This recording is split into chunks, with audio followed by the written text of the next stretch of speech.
Hello, everyone, and welcome to our free August 2023 webinar, Crafting Your Gosh, I cannot talk. Excuse me. Sorry about that.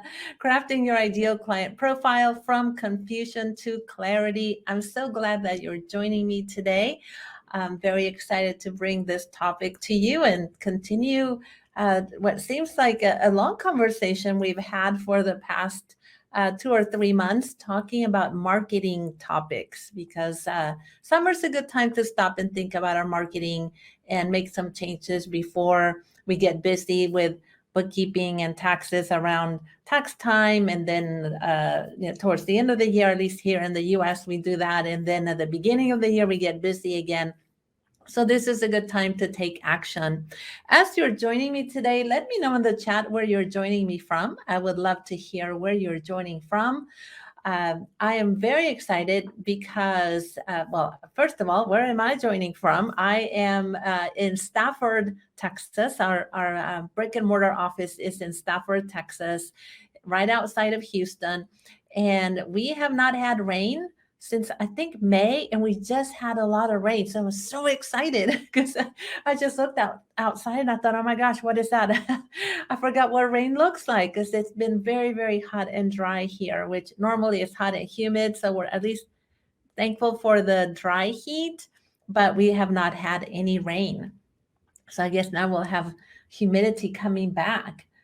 So let me see who is joining us. My goodness, we have quite a few of you. Crystal from Indiana, Taylor from Pacifica, California, Kim from Massachusetts, Christine from Alberta, Canada, Carolyn from Florida, Tim from British Columbia, Canada, Lisa from Dallas, also having a lot of extreme heat in that area of Texas as well.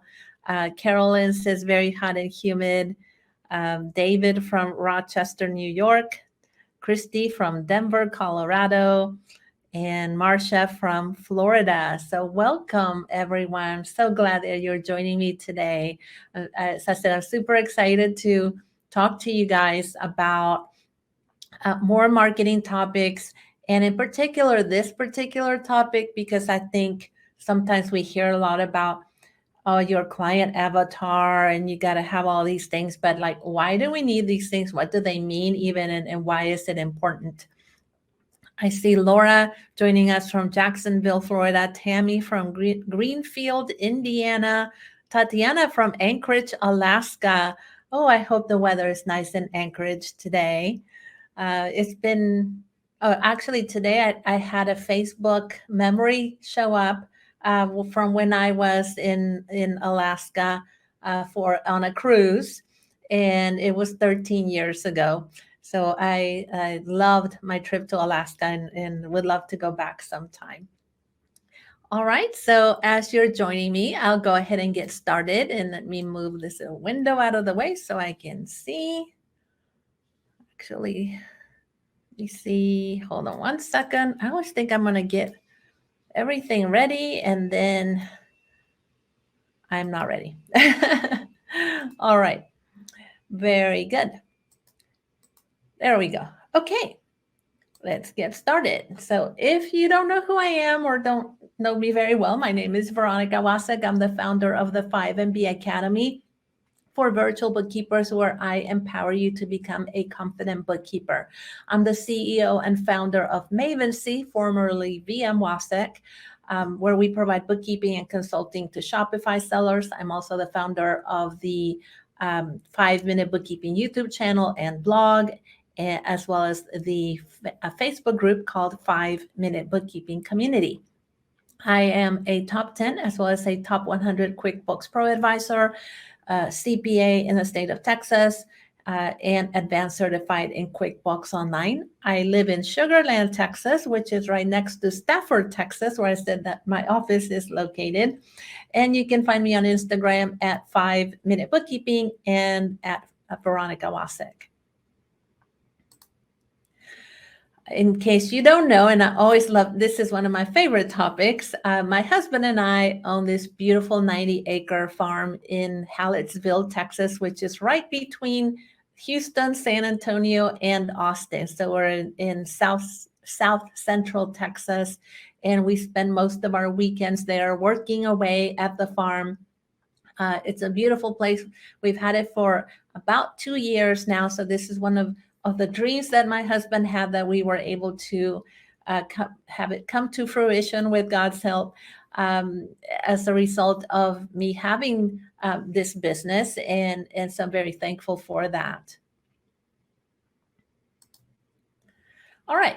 Some administrative announcements. All content, handouts, and recordings are under copyright, so you may not record this webinar. You may not share it on social media. We have handouts, and you should be able to see those in your webinar window. And if not, we will get those sent out to you. And I believe Jesse will also share the link to the handout if you don't have that. Jessie is, by the way, my sidekick today, one of my team members. So she is helping me in the background. She will be helping to answer any questions in the chat, or share any of the links that I may talk about. She will share that with you guys. And the recording will be emailed to everyone. So everyone who registered for the webinar, even if you have to leave the webinar early, you will get the recording and you will get the link to the handout. All right. So let's talk about marketing. And I have been sharing this particular image of repeatedly, I think, when I've done these webinars these past few months. We have a problem with our marketing. We're stuck in a cycle. We lack clarity into a whole lot of things. We lack clarity into who an ideal client is, into what we do for them, even into who we are and what sets us apart. We lack clarity into the value that we can provide to clients. We're not sure about, should you have a niche? Should you not have a niche? There's a lot of confusion, and it leads to a lack of clarity, which then leads us to send the wrong marketing message. So in our marketing, then we give mixed messages, confusing messages, and I talked about messaging in our last webinar, which leads to no clients or bad clients. And so many of you have told me that, hey, I keep finding these clients that, they're tire kickers, they're cheap, they don't want to pay, they're not nice people. So a lot of this has to do with lacking clarity and sending wrong messages. And sometimes when we're sending no message at all, we're still attracting the wrong client. So let me know in the chat if you're having some of these problems. Are you attracting the wrong kinds of clients? By the way, as you're doing that, I forgot to mention, if you have questions, please put your questions in the Q&A tab instead of the chat. So that way, at the end, I will answer your questions. So I will ask you questions. You can put them in the chat, but when you have a question for me, put that in the Q&A. So what are we talking about today? We will talk about who is an ideal client, your ideal client's biggest needs.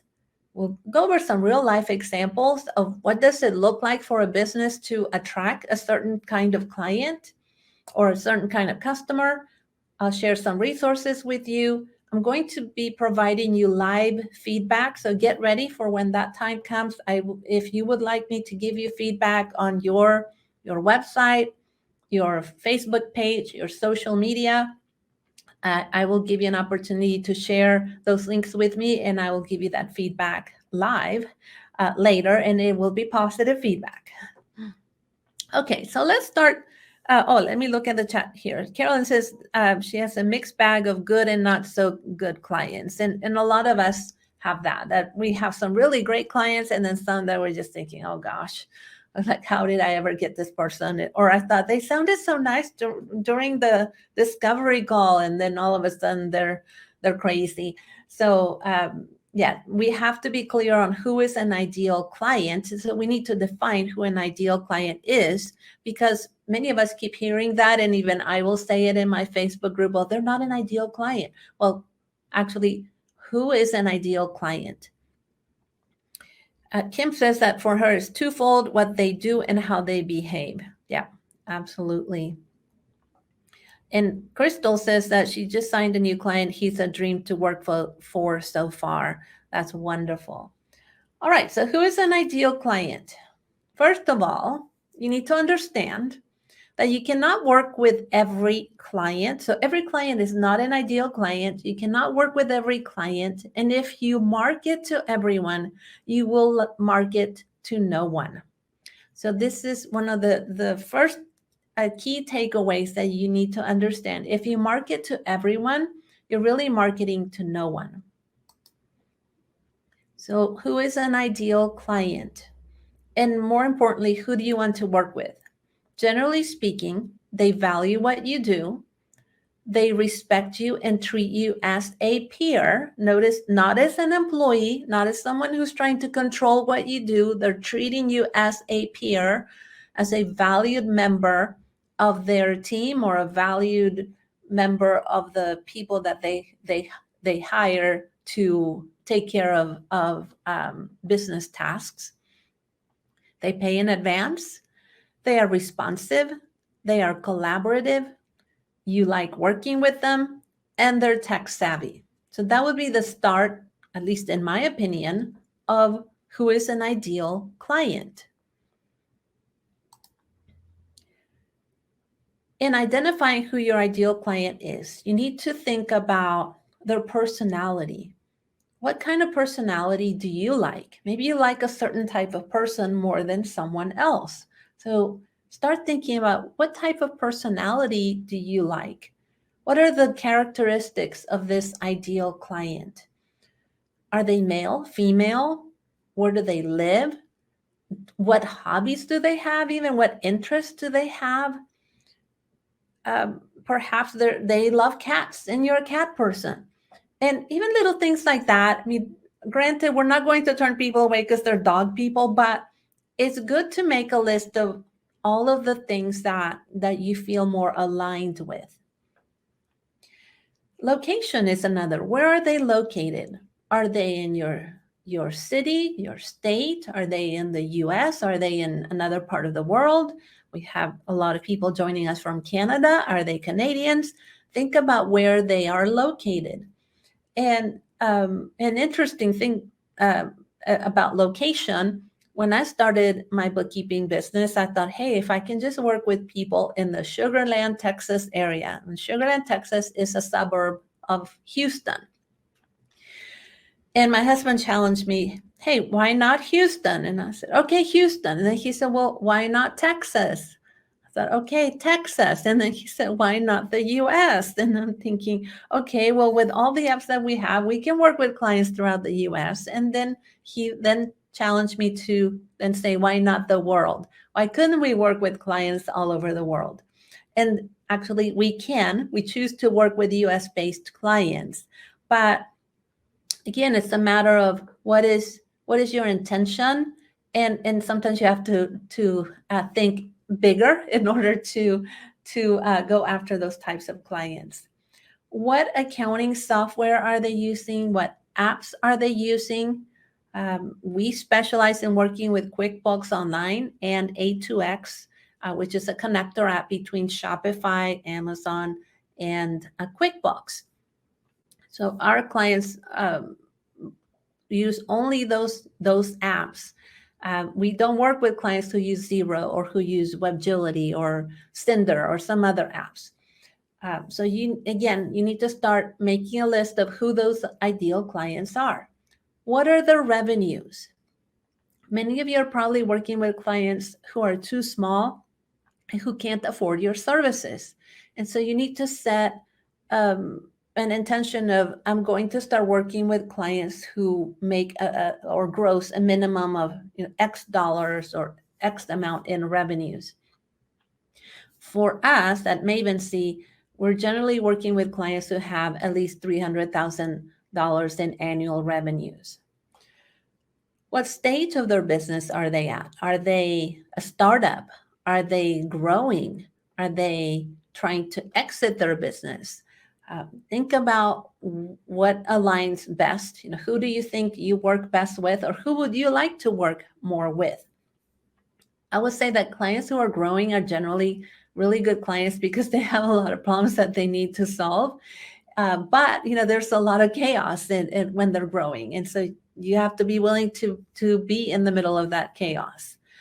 What industry are they in? So are they in a particular industry? Are they in a different type of industry? Think about some of the industries that you like working with, and what type of services do they need? So again, it's a matter of setting an intention, of being intentional about identifying who that ideal client is and what their characteristics are. Cameron says, hold on a second. I think there's a conversation, so I won't. Yeah, okay. They're talking amongst themselves, so I will not start repeating what someone said, because then I'll have to go through the whole conversation. Okay. So if you have trouble describing your ideal client, who or what do you not want to work with? So tell me in the chat, what types of clients do you not want to work with? What kind of services do you not want to provide?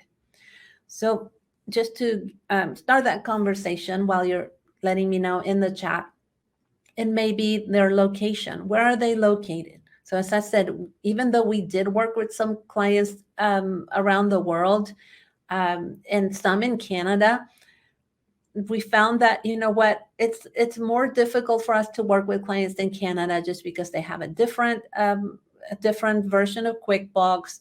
Their dates are backwards, according to us anyway. And so we kept getting the dates mixed up. They have different types of sales taxes that really play a big part in the bookkeeping, where we don't do that in the US. So we thought, you know what? It's best if we work with clients in the US because we can serve them better. It may be an industry that you don't want to work with. I know many of you don't want to work with e-commerce, areas of complexity, characteristics, and other.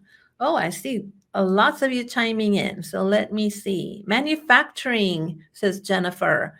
Noemi says no inventory. Yeah. Carol says anybody who can't pay. Ty says no sales tax or inventory.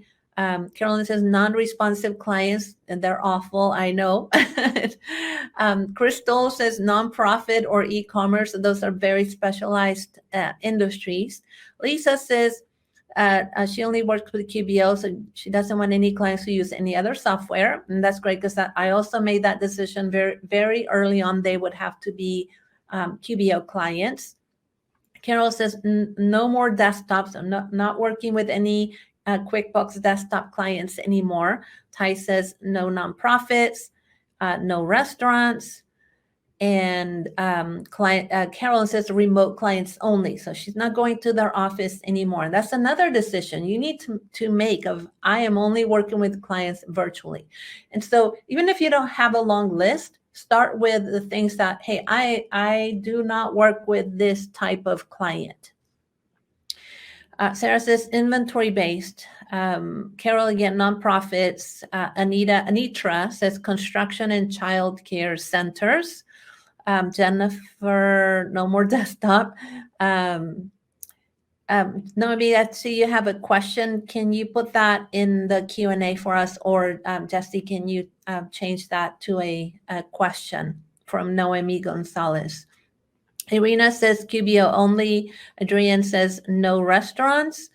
Charles Grant, writing for nonprofits. Oh my goodness, that's a whole other area of expertise in itself. I mean, I hear very few people know how to do that well.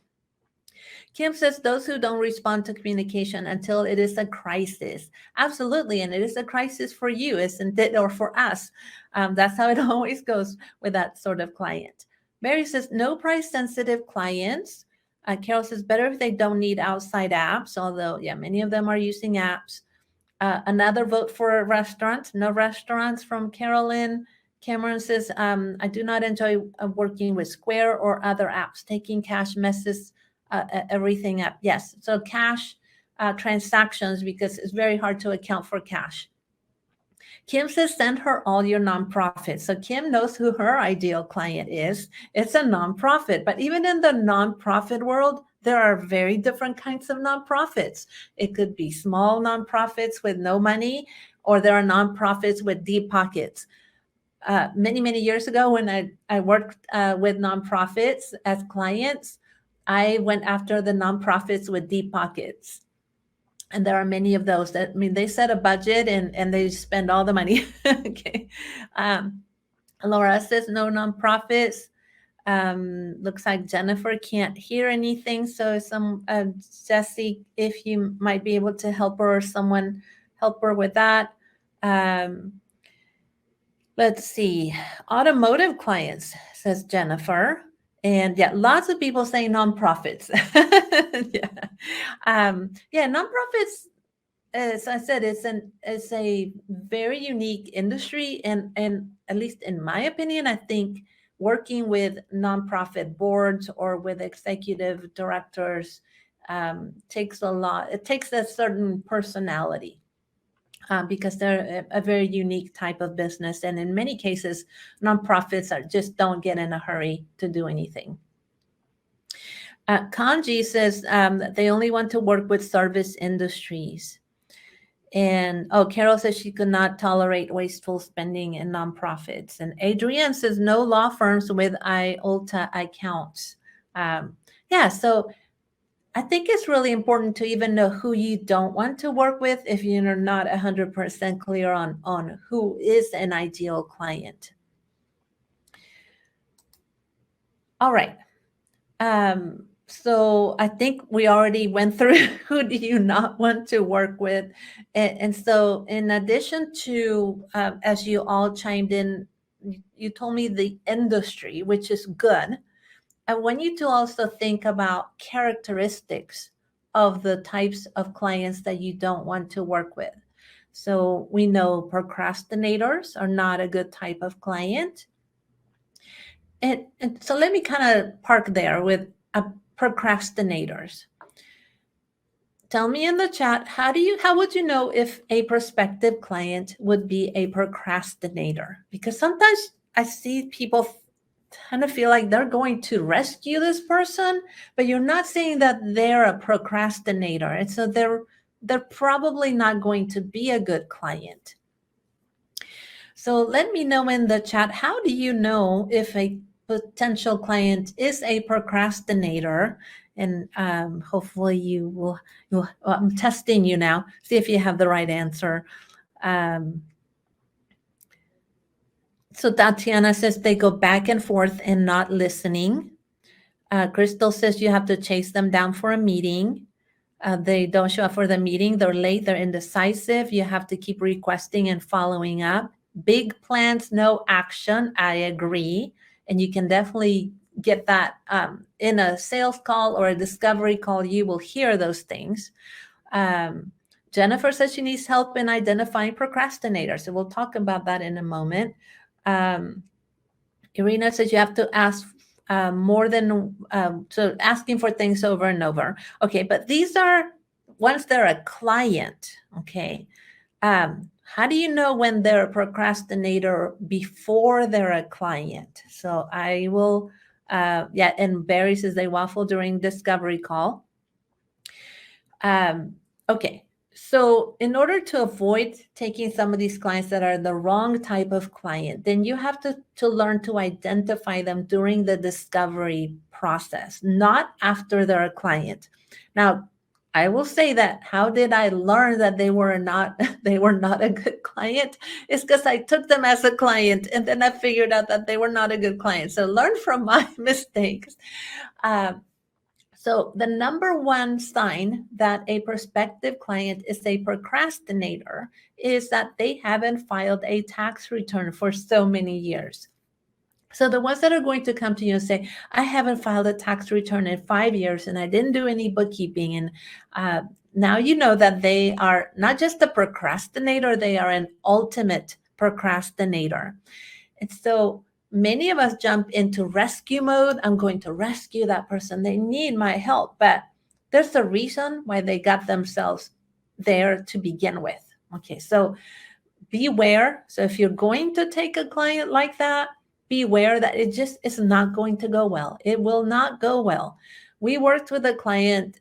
It took us 2 years to do 1 year's worth of bookkeeping because they would give us what we needed. They fired the person that was working with us, and they hired someone else, and then they rehired the first person, and it was just ridiculous. And so you need to start to learn to identify the characteristics of clients or potential clients before they become a client. Let's see. Carol says, I had a potential client repeat that the time spent on a strategy call didn't warrant the price for it. Yeah, and so sometimes, cheap is that's on my next on my list. How do I know that a prospective client will be cheap? Generally speaking, it's because the first thing they want to know is how much do you charge? So they're not wanting to know, are you the right fit for them? Can you help them with whatever problem they have? The first thing they ask about is how much? How much will this cost? And so they're only focused on what it will cost, and not, are you the right fit, or can you fix whatever problem that they have? So then I know that they're cheap. Disrespectful, I mean that they're going to book a call with you and not show up. They're going to be late. They may talk to you in such a way that you know they're disrespectful. Controlling is another. Controlling people, you will know right away, because they will try to control everything from the very beginning and tell you how you need to do their bookkeeping for them. Needy is another that is a problem. Needy is like, I've got to talk to you. Now we're going to talk for 2 hours, and I'm going to tell you all my problems. And again, we jump into rescue mode. So we have to really, first of all, understand who is the type of prospective client that maybe would not be a good fit for me, just from what I'm hearing, what I'm seeing, from what they're doing. So that's the first thing, identify. The second is avoid going into rescue mode, because we cannot care more than they do. And most of the time, that's what we end up doing. And a lot of times we're not even getting paid to do it. And so it's just not a good fit. Let's see. Charles says it could be a bigger issue, maybe more questions to stop the procrastinator. Someone says they had to refund money back. And, we've just gotten to a point now that at Maven C where we don't give money back anymore. Because I used to feel like, oh, well, you paid me all this money, but you never gave me anything. We have a process now where if we have to wait more than 3 weeks, and we're following up and there's just no response, they are disengaged and we don't give money back. So they have to enter the relationship knowing that there are consequences to their inaction.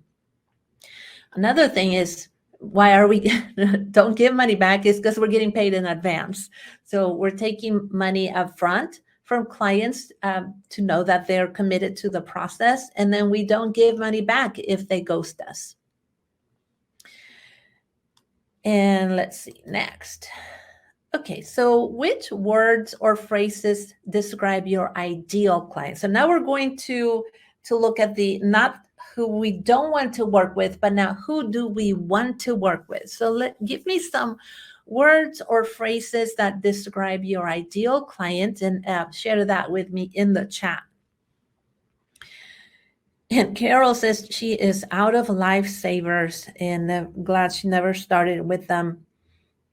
And these are the ones that tell you how long it should take you to do the work. And yeah, so they're controlling everything.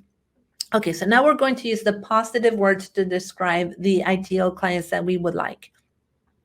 Adrian says tech savvy. One sec. Oh, I lost it. Hold on. My chat moved too fast. Okay. Yeah, Adrian says tech savvy. Carolyn says excited about their business. Carol says young, passionate entrepreneurs. Susan says kind, in compliance, communicates effectively, compensates timely. Jennifer says enthusiastic about getting good help. Kim says responsive, ready to learn, and let me lead on the finances. Good. I love that. Letting you lead. Lisa says, I love your policy of no refunds for procrastinators. I'd like to adopt that clause in my agreement. Crystal says tech savvy, interested in understanding the finances, responsive. Great. Hillary says interested in results. Jennifer says punctual. Brittany says responsive and open to change to improve their processes. So notice how, again, then Carol says understands the process leading to results. So notice how I feel like many of these responses, now I want to take them and put them on a website, because now if you notice that you have given me words for who is an ideal client, and now those words that you use to describe them will resonate with that person if you put that on your marketing materials. So remember when I said if you market to everyone, you're marketing to no one? That's because we're using all these generic things like, hey, we do bookkeeping, we'll do the reconciling, timely and accurate financials. Okay, and clients don't necessarily care about that. But what if I'm now saying we work best with communicative, collaborative, timely business owners who have a clear vision for what they want in their business? And notice how now we're talking specifically to that type of client.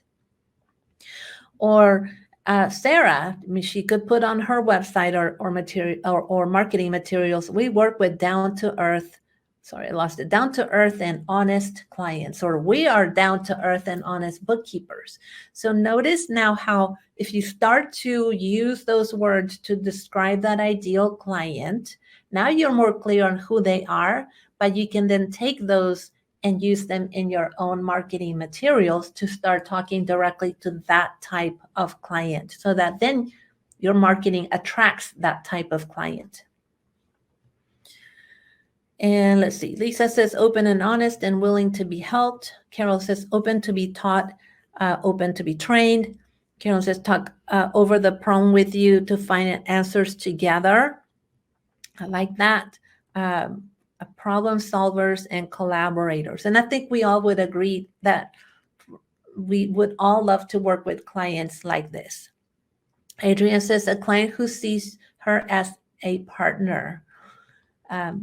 Yes, and you know, the client who's controlling will never see you as a partner. The client who doesn't value what you do will never see you as a partner. And Jan says communicative. No, I already read that one. Okay. And Lorraine says using those descriptions in our marketing is a great idea. Yeah, I mean, and this came from you guys. So notice how I'm not making up these things. It's coming from you because you know best who your ideal client is. Let's talk about your ideal client's biggest needs. So now we have a better idea of who that ideal client is, and they have needs that we need to solve. And remember how our go-to is like we do the bookkeeping, we reconcile, we categorize transactions, and we give you timely and accurate financials, which it like, okay, boring.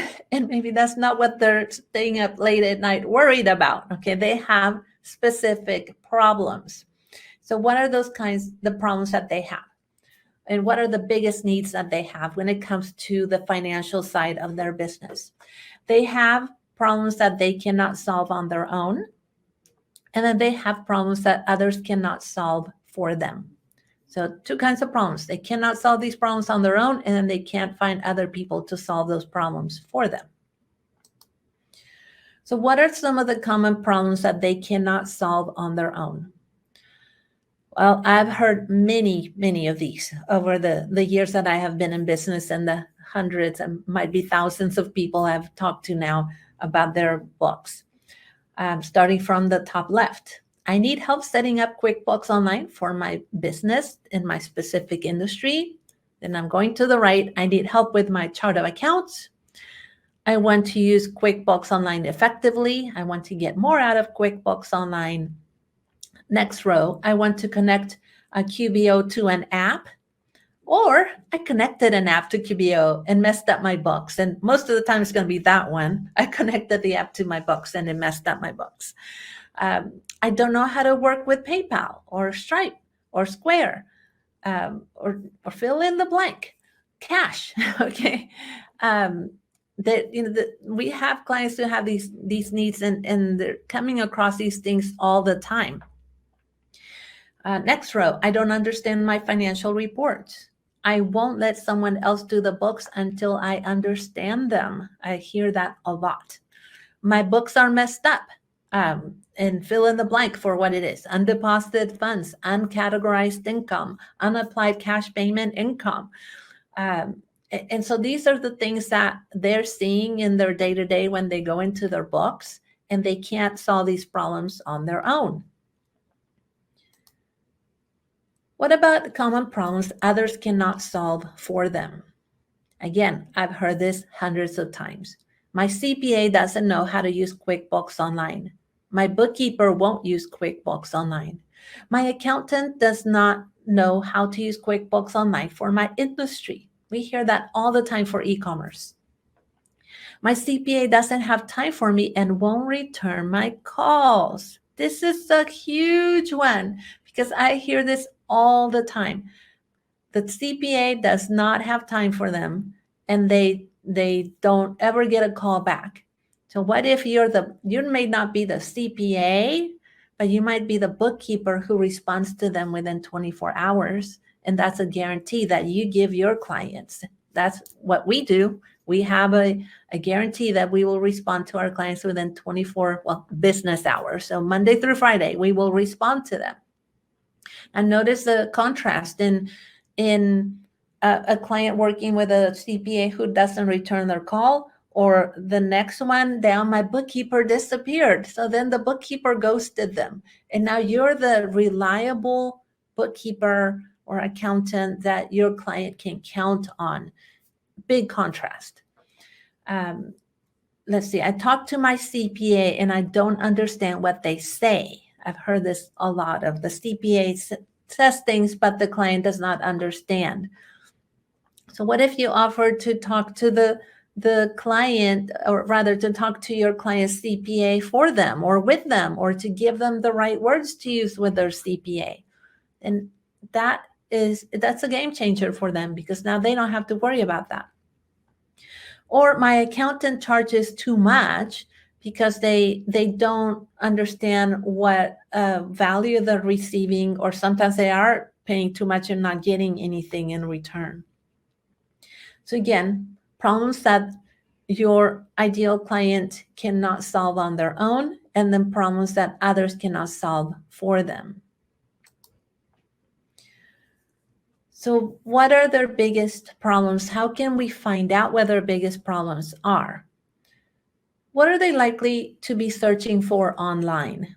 So if you're going to Google or to YouTube and looking at, look up the 5-minute bookkeeping videos and look at the videos that have the most views. Also go to Hector Garcia CPA on YouTube and look at the videos that have the most views. A lot of them have to do with undeposited funds in QuickBooks Online. I know Hector has videos on just how to use QuickBooks Online. I think his most popular videos are walkthroughs of QuickBooks Online, setting up QuickBooks, payroll. And so look at what people are looking up, or if you have a specific industry that you work with, look up say restaurants and QuickBooks Online, or restaurant bookkeeping and QuickBooks Online, and then see what pops up. Google will always show you what people look up the most. What are they asking their peers about? So if you go and do networking, for example, and let's say that your ideal client is an attorney, and so you're meeting people who work with attorneys. They are trusted advisors for attorneys. Then they can answer the question of, what are attorneys really concerned about? What's keeping them up at night? So what are the things that really worry them? And I guarantee you, it is not like, oh, if only I could clean up my chart of accounts, or if only I had accurate and timely financials. That's not what they are saying. Now, I did a webinar, I think it wasn't the last one, but the one before, about value. And we talked about what's really keeping your client up at night. Next, they are struggling with can't read what I wrote there. They're struggling when using a specific accounting software. So whether it's QuickBooks, Xero, something else, so a software, so let's say QuickBooks Online or apps, they're struggling with that. What are they struggling with that is specific to their business or industry? So in the e-commerce world, they struggle with sales taxes. They struggle with inventory. They struggle with integrations between Shopify or Amazon and QuickBooks. Next, what are they struggling with that is specific to taxes? So even though you may not do the taxes, you need to know what they struggle with, because they are wanting to get that right on their books. And a lot of that comes from proper bookkeeping. What are they struggling with that is specific to current events or trends? So remember when we had all of the PPL loans, the SBA loans during the pandemic, that we had a lot of people needing help with that. They were struggling with that. So things come and go in terms of current events and what they might need help with. And so we need to be aware of what's going on so that when those opportunities come, we're ready to help them. All right, so let me know in the chat, what problems is your ideal client struggling with? And I'm going to give you the benefit of my experience that for several years, I would talk to prospective clients, and when they would go into the part about all of their problems, I would just tune it all out, because I thought, I have heard it 1,000 times, because they all say the same thing. I'm trying to use QuickBooks Online. I messed up on deposited funds, and my chart of accounts is messed up, and blah, blah, blah.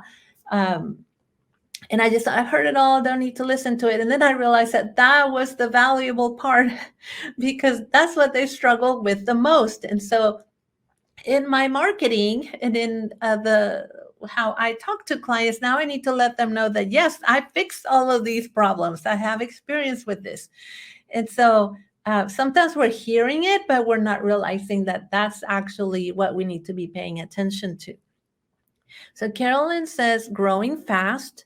Davis is not knowing they have a problem that they haven't identified yet. Susan says, tax planning, understanding financial management, how much my employees are costing me. Yeah, and a lot of clients, they want to go beyond just the financials, like, tell me how to run my business. Lisa says they don't have time to handle the bookkeeping. So freeing them up to run their business, to increase revenues.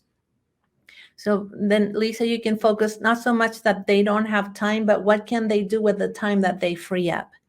Charles says with nonprofits, it's about revenue, accounting, and generation. And so again, Charles works with nonprofits. Many of us said we don't want nonprofits, but if you understand what their goals are, what they're concerned about, in many nonprofits, they have to comply with grants and grant reporting and making sure that they're staying compliant with all of that. Jennifer says, a new S Corp coming from being a sole proprietor and not knowing how to differentiate. And that's a great place again, that's a stage in their business that they need a lot of help with, because once you have an S Corp, you really truly have a business then, because it is its own entity. It's separate from you. And there are many things that those business owners need to know how to do that they don't know, or they're very intimidated about. And Jennifer, that could be your own niche right there. Carol says, getting them to tweak their current workflows. And so you could be the person, you're not just the bookkeeper now, you're a consultant helping them to streamline their workflows. Barry says, cash flow management. Absolutely. And some people are really good at that. I don't happen to be one of those people. I'm more of a technology person, but there are many ways in which we can help clients. Hillary says, I don't know of, they don't know the structure around money and finance. So again, is going beyond the bookkeeping and helping them with those things. And Charles says, send your problem children my way. So send him all the nonprofit clients. Carolyn, cash flow management. So if that's an area that you're interested in, say cash flow management, then you may need to get some training or start using an app that helps with cash flow management for your clients. Let's see, Adrian says managing prepaid expenses and advance payments from their customers. Yes, and we most definitely that is an issue, because now that also ties into cash management, because we've got advanced payments from customers, and now we probably don't need to be spending that money, and then we need to account for it properly. Let's see. Jazz is overspending. Yeah, so we have a lot of clients who are overspending and don't even know that that's what they're doing. So yeah, a lot of issues that go well beyond bookkeeping. And I feel like sometimes we're underselling ourselves because we place this label of I'm a bookkeeper, and then clients only see us through that lens of you're the bookkeeper instead of you're the consultant, who, by the way, if you need bookkeeping, we can handle that for you. And see how there's a very big difference in I'm a bookkeeper and a client is putting you in that box versus I'm a financial system strategist or financial consultant or a cash flow consultant. And by the way, if you need bookkeeping, we can handle that for you too. Laura says their clients mixing personal and business, and I think there's an opportunity to be like a financial coach for those types of clients. And Jennifer says, what if a client, okay, so that's a question, so put that in the question. All right, very good. Let's go through some real life examples. So these are hair salons who are targeting very specific clients. So look at this, this particular website for Boardroom, and they are a barber shop and men's stylist. And notice just from looking at it, the dark colors, they're appealing to men. The experience on the bottom left. So now they're looking for men who want elegance, because why would you call it boardroom if you don't want, there's a certain level of elegance here, an experience. So you don't want to just go get your haircut. You want to be treated to something different. They have a membership. So now it's exclusivity is involved. And so notice how they're not worried about like, oh, a woman's going to land on this page and we're going to lose her as a customer. They don't want women customers. They want male customers. They're very specific on the type of customer they're looking for. Here's another. And this is in my local area in Sugar Land, Texas. So it says, high expectations, welcome. So notice on the upper right where they say they are premier salon. And so they say that they provide services to men and women, which I would agree just from looking at the colors, that is not too male or too female oriented. But notice that this isn't going to be a Fantastic Sam's experience, and this is not a $15 haircut. This is probably a $75 plus, or who knows what they're charging nowadays for a haircut in a premier salon, but probably $100 average for just a haircut. And then you can imagine what any hair coloring or treatments or anything else would cost. But they are setting an expectation of, we work with upscale clients. And they're not worried about turning away people who want the Fantastic Sam's experience or lack of experience, because they want to offer premier services. Now we have Kit Cuts. I believe they are also in the Houston area. And notice how their ideal customer is children. And in fact, you can see that aside from the picture of the children, they've got babies, boys, and girls. So that's what they focus on. So then you're going to bring the kids to this place to get their haircut. and they're going to have a very different experience there. And again, they're not worried about, well, what if mom and dad want their hair cut? They don't cut their hair. It's only children. So notice again how we said if you market to everyone, you're marketing to no one. But if you're marketing to a very specific type of client, then you will attract that type of client. And Laura says a lot of nail salons offer wine. Yeah, so you get that beer and wine, and you know, you're paying for all of the extra things that they do. I'm going to just go through just this one thing here. So in my Facebook group, we have the self promo Friday, and this is the perfect example of when people they're marketing to everyone. So even if you look at the second bullet that says, I help clients whose books are in bad shape get compliant and sleep better while increasing profits. It's good, but you're not necessarily talking to that specific type of client. But look at the first bullet. I'm a bookkeeper for mental health professionals, psychologists, therapists, coaches, and consultants, and my firm, I changed the name to XYZ Bookkeeping, is currently accepting new clients. So they name the specific clients that they want to work with. And now let's look at the bottom bullet. I love working with real estate, rental property owners, dentists, physical therapists, salons, and estheticians, landscaping businesses, as well as clients in the e-commerce world. Now we're like, hey, I love everybody. You know, if I were an e-commerce business owner, I don't know if you do you really know e-commerce, because you work with way too many other types of clients. So then you start sending them a more watered down message, as opposed to, I think they should have stopped with just, I would love working with real estate and rental property owners, and should have left it at that to attract that particular type of client. All right, so your goals. Identify the clients that you want to attract. So that's your first goal. Second goal, get to a place in your business where you say no to less than ideal clients. So if you don't know who an ideal client is, then you will not work with an ideal client because you don't know.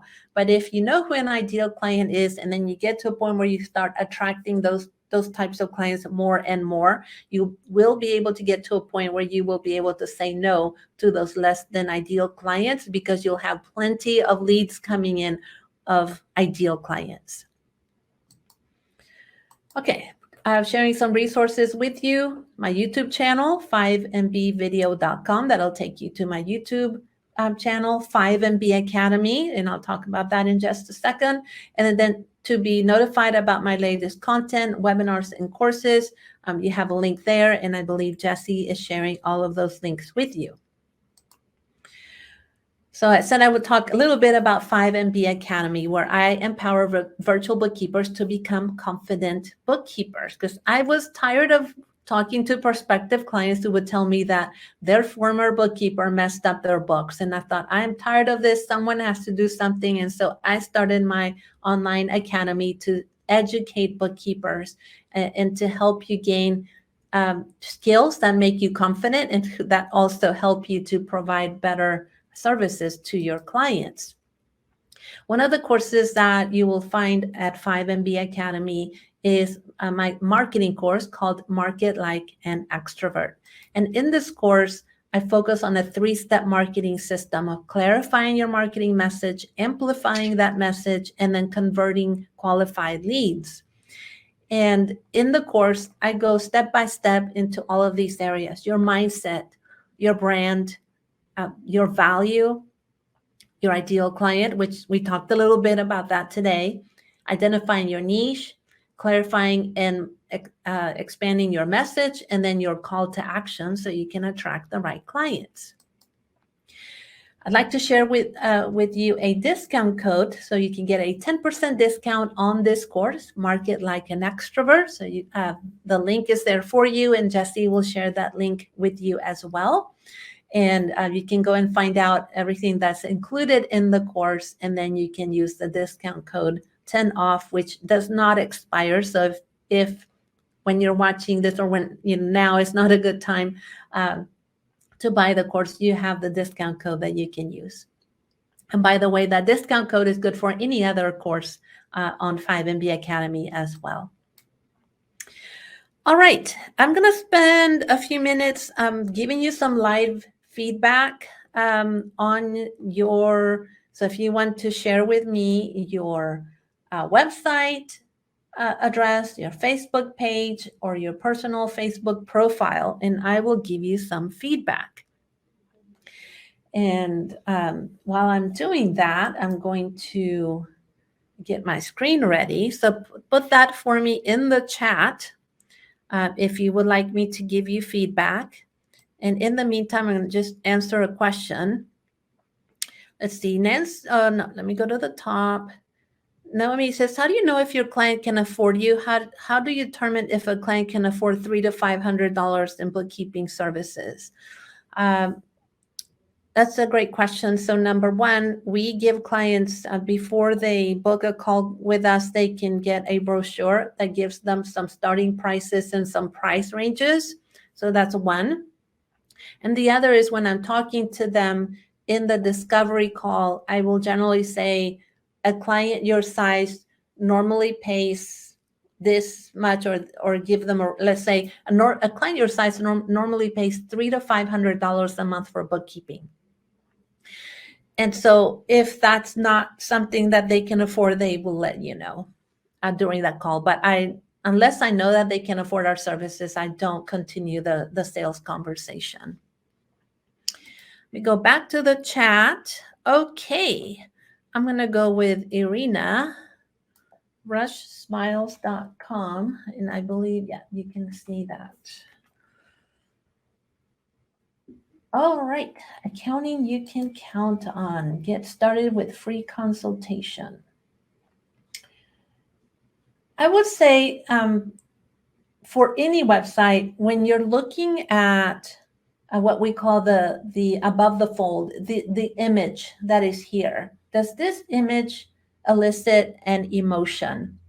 I would say in this particular case, it's a nice image, but it's more of a bookkeeper, I would say, at the computer and then using their calculator. I would focus more on what is an image that's going to appeal to your ideal client.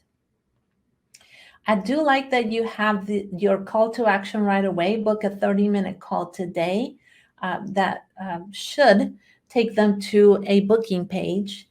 And I won't click on that just for the sake of time. And let's see, are you a small business owner or self-employed professional who uses QuickBooks? I like this, that you're asking them to self-identify, but the text is a little small, and so they might tend to swipe because they're usually going to be on their mobile phone looking through this. And so I would try to find a way to maybe make this bigger or focus on maybe one thing, that one question that maybe takes them to click to something else where they could see the rest of it if they wanted. Yeah, let's see. I like that your picture is there, that there's an about you there. That's really important. Again, a call to action. See, and I like this image here. I would go with this image at the top of your website. I think your testimonials are great. Yeah, so I think overall, just from looking at your homepage, I would focus on this image being something different, on having this not be so wordy, and maybe bigger font or something to where I can like stop and not just like go by it. And I would say overall, then focus on who do you work with best, what type of client, like who is a good, an ideal client for you, and perhaps communicating that more so that those people can self-identify that they would be a good fit. All right, next, I'm just gonna go down the list here and do as many as I can. And I'll focus on different pages of different websites. Kanji Virtual Bookkeeping. So again, we're kind of, doing stuff that is like officey, but again, there's not an emotion. I'm trying to elicit an emotion so that you want them to do that, because then they'll stay on the website. Otherwise, they'll just bail out. And this, where it says need help with business finance, is too small. That needs to be much bigger. Although I do like that you have a call to action right away, but it's a little too small. I'm just going to go to the services page.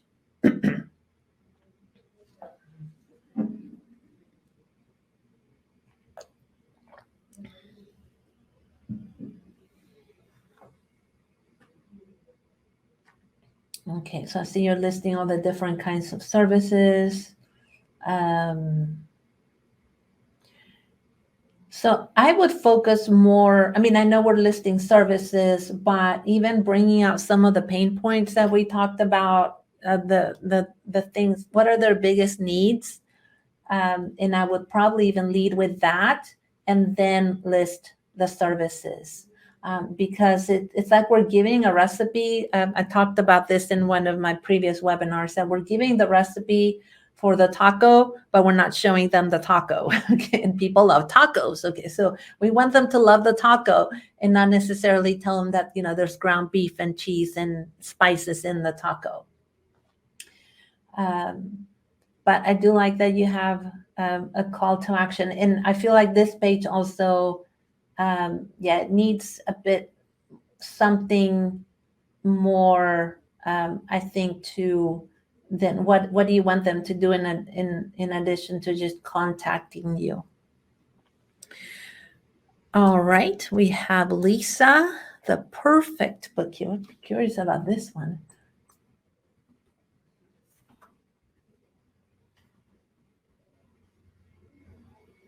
The perfect bookkeeper.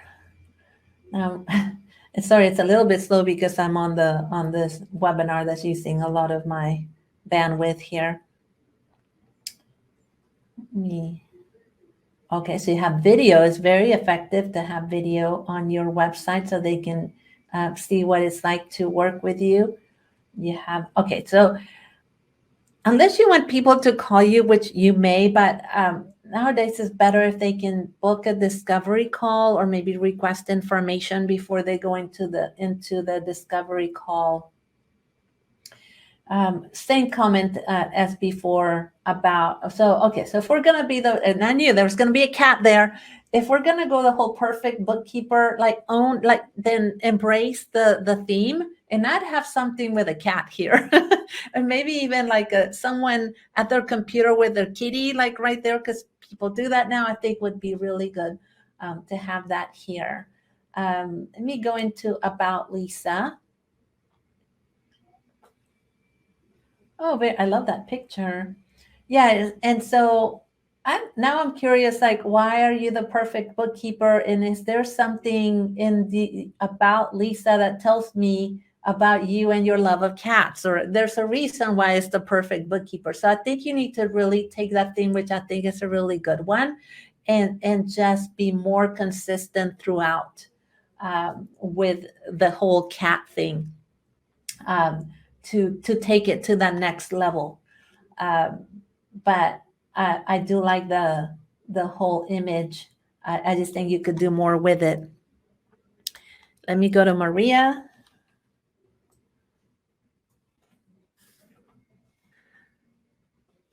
Oops. Calm. Is it calm?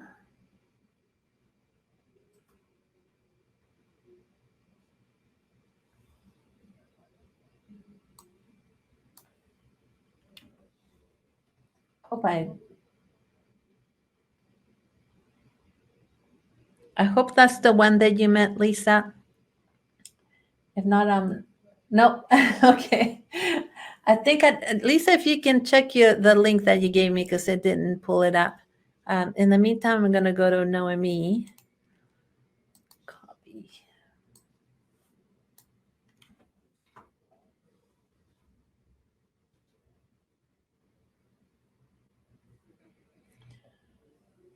Virtual bookkeeping and tax. Okay, so again, I think we're all putting the computers and the calculators on there, and so notice that we all look alike. So you need to differentiate. You need to go with something different because everybody's doing the same thing. Let's see. So are you a service-based freelancer or solopreneur? I would take out the word small business because freelancers and solopreneurs, just know that they're called freelancers and solopreneurs trying to grow your business. So I think I would go with not are you, but here. So first of all, change the image, and then I would lead with virtual bookkeeping and tax for freelancers and solopreneurs in here or here. This gets a little lost, I think, so it needs to maybe have like a colored background or something to where it's because that's the last thing I saw actually when I looked at all of this. So it gets lost. So it needs to be something more front and center, or like right in the middle, right there, book a consult, or maybe like right here. So then if we're going to go again, we have to own the theme of freelancers and solopreneurs. Everything else in this website that needs to talk specifically to freelancers and solopreneurs. Okay, so let me look at, I'm going to look at your tax services. Personal tax, business preparation. So again, it's not just taxpayers, now they're freelancers and solopreneurs. So yeah, I think overall, and I know I'm kind of just giving y'all like a little glimpse into each of these, change your images because they're all looking the same, and then speak directly to that ideal client and own the theme, own your niche, own the ideal client that you work with, and make it more prevalent throughout the website. Okay, and I am sorry because I thought I was going to have much more time, and I see that we have so many of you here. I might have to do my next webinar of only feedback, because I clearly have not managed my time properly. I'm going to just look at a couple of questions, and I apologize. I think next time I'm just going to do a feedback session, and so I can get to all of you. I thought I wasn't going to talk that much, and then I talked too much. Let's see. Let me go to a couple of questions. Tatiana says, if I work with startups, how do I address raising prices when I know they're growing? I think they understand that they're growing, and so you probably need to just put something in your engagement letter that you will assess pricing quarterly, and that's probably reasonable. Crystal says, if a remote client, what program or apps do you recommend for sending info back and forth? Okay, so I'm not going to answer that because it's not about marketing, but you're more than welcome to answer that in my Facebook group. Okay, Jen says, you said procrastinators could be a bad client, but isn't there, aren't those where we get a cleanup job from? Usually not, because procrastinators have not touched the books at all. So if anything, they're like a setup and catch up. We have done hundreds of cleanups, and some of them have been procrastinators, but most of them are trying to do their books. They just mess them up. Kim says, what is the professional way to say that they're a bad fit? That's fantastic. So usually, one of the things that we have to empower ourselves is to say no. We become empowered when we say no. Of course, you can't just tell the client no. So what I typically will say is, I always start out my discovery calls with letting them know that the purpose of the call is to see if we would be a good fit for working together. So I'm already letting them know that's the expectation of the call. Are we going to be a good fit for working together?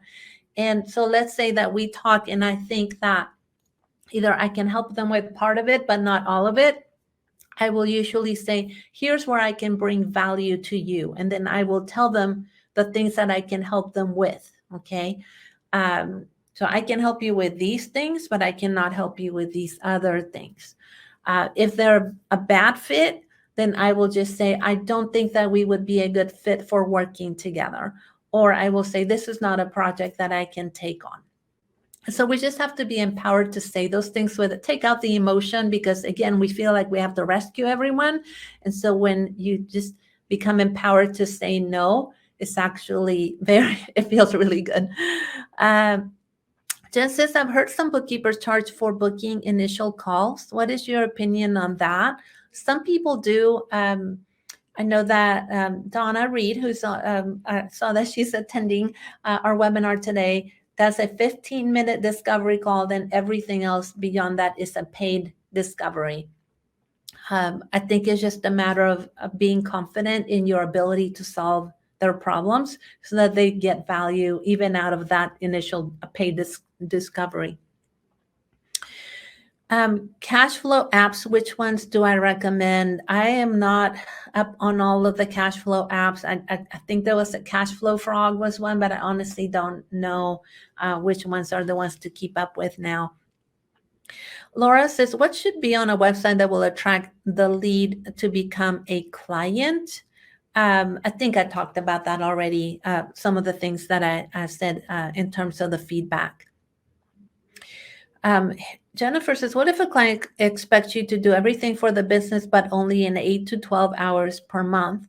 They're controlling because they're telling you how long it should take. So they're not a right fit for you. Nancy says, if I enjoy the financial systems consulting aspect and want to do bookkeeping, does it make sense to avoid the bookkeeping name? Yes. I'm a big believer now that bookkeeping businesses should not have the word bookkeeping in their name because it limits you. And that's why we renamed our company Mavency. It's just the name. No bookkeeping, no accounting, no nothing after it, just to again, going with more of a feeling as opposed to like we have to tell them what it is. We can tell them what the business is in our marketing. We don't have to tell them what it is through our name. Carolyn says, if I have a client who at this moment is closing their personal account and paying everything from a business checking account. Okay, I don't know if that's a marketing question, so I'm going to skip it. Sarah says, I'm currently a student of Bookkeeper launch, and I'm trying to get a handle on who to market towards in terms of niche. For instance, I think I would like to work with tradesmen, but I worry about getting into that and then finding out that I don't, that you might hate it, or if you miss out on other things. What do you recommend in this scenario? I would market toward a personality type first. So remember we said, well, who do you not want to work with? And lots of people said inventory and nonprofit and law firms. You need to know who you do not want to work with in terms of an industry. Then focus on the industries that you would want to work with. And more importantly, the personality type, and then allow that niche to just happen. Give yourself a year or two, because you can say you have a niche, but unless you have the expertise in that niche, you don't really, because you're not able to provide a higher level of quality or of service to that particular niche. So I think it's better to work with the types of clients that you would like to work with, and then see if, like, hey, we have 3 clients who are veterinarians and I love pets and I think they'd be a great fit for me. Then focus on that niche, but then you already have other clients that, if the veterinarian thing doesn't work, you pivot to something else, but you still have your client base. And okay, I have 1 minute left. Nancy says, if you don't mention the bookkeeping word in your name and leave it out of your domain, does using the word bookkeeping in the website still attract bookkeeping clients? I think you're talking about search engine optimization, which I am not an expert in, but I have dabbled in it. I think it's just a matter of having the right keywords in your website. I don't think it matters so much in terms of what your domain name is. It used to matter when I started my business 13 years ago, like you might have like bookkeeping services, Sugarland, Texas, but I don't think it matters that much anymore. And okay, 1 minute left. So I'm going to answer Jen's question if I can, and then we'll go from there. So Jen says, what are examples of advisory services that a bookkeeper can offer without any financial advisory certification? So it's not so much about a certification as much as it is expertise, because advisory services comes from a certain level of knowledge and expertise that you have accumulated in your business, in your prior life in business. And so there are many different kinds. It could be technology advisory, like we do a lot more technology advisory type service for as far as integrations and streamlining workflows. It could be cash flow. It could be that you're going to be the CFO for all your different clients. There are people who advise clients on tax strategy. And so you don't need a certification, although there are some trainings like oh my gosh, it left my brain. The CFO project. Yeah, the CFO project will train you on how to become a CFO for clients, and it also has a certification. But generally speaking, a client who needs an advisor is actually not asking you what certifications you have. They're more interested in, can you solve the problems that they have?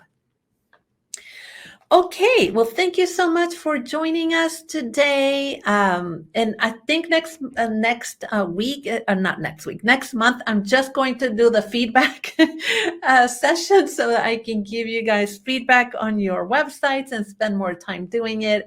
And we'll go from there. So have a wonderful day, and we'll see you next time. Bye.